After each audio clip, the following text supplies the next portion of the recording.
Assalamualaikum warahmatullahi wabarakatuh. Saya atas nama Zulfatur Rahman Sulaiman, NIM 200205050103, kelas PTKA, Prodi Pendidikan Teknik Informatika dan Komputer, jurusan Teknik Informatika dan Komputer, Fakultas Teknik Universitas Negeri Makassar.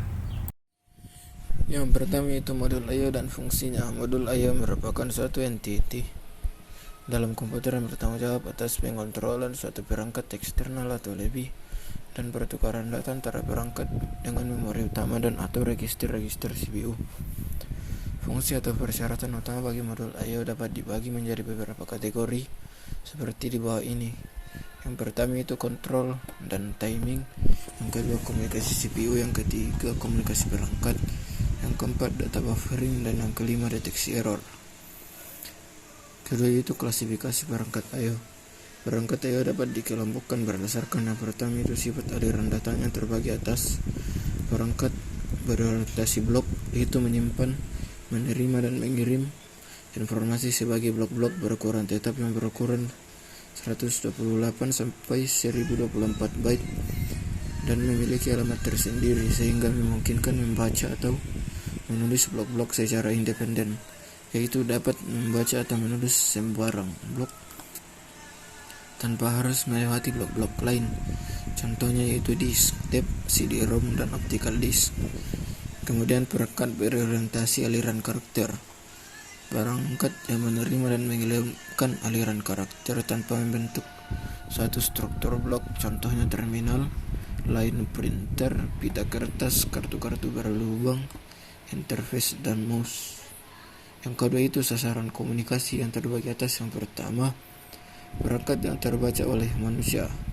Perangkat yang digunakan untuk berkomunikasi dengan manusia, contohnya VDT atau video display terminal, monitor, keyboard, dan mouse. Kemudian perangkat yang dibaca oleh mesin, yaitu perangkat yang digunakan untuk berkomunikasi dengan perangkat elektronik, contohnya disk dan tape, sensor, dan controller. Kemudian perangkat komunikasi, yaitu perangkat yang digunakan untuk komunikasi dengan perangkat jarak jauh, contohnya modem. Ketiga itu prinsip manajemen perangkat I/O. Terdapat dua sasaran perancangan I/O, yaitu efisiensi dan generalitas atau device independence. Masalah-masalah manajemen I/O adalah yang pertama, penamaan seragam atau uniform naming, yaitu nama berkas atau perangkat adalah string atau integer, tidak bergantung pada perangkat sama sekali. Yang kedua yaitu penanganan kesalahan atau error handling. Umumnya penanganan kesalahan ditangani sedekat mungkin dengan perangkat keras. Yang ketiga itu transfer sinkron versus asinkron. Kebanyakan I/O adalah asinkron. Pemroses melakukan transfer dan mengabaikan untuk melakukan kinerja lain sampai interupsi tiba. Perangkat pemakai sangat lebih mudah ditulis jika operasi I/O berorientasi blok setelah perintah read program kemudian ditunda secara otomatis sampai data tersedia di buffer. Yang keempat itu shareable versus dedicated. Beberapa perangkat dapat dipakai bersama seperti disk, tapi ada juga perangkat yang hanya satu pemakai yang dibolehkan memakai pada suatu saat, contohnya printer.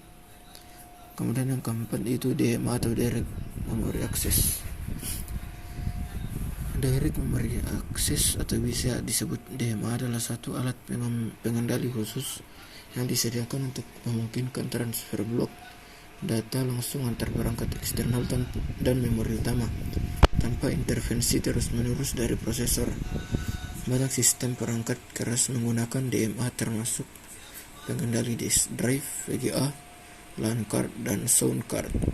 DMA juga digunakan untuk interaksi chip transfer data dalam proses multicore, terutama pada sistem multiprosesor, di mana elemen pemrosesan dilengkapi dengan memori lokal, biasanya disebut structured memory, dan DMA digunakan untuk mentransfer data antar memori lokal dan memori utama. Sekian dan terima kasih. Assalamualaikum warahmatullahi wabarakatuh.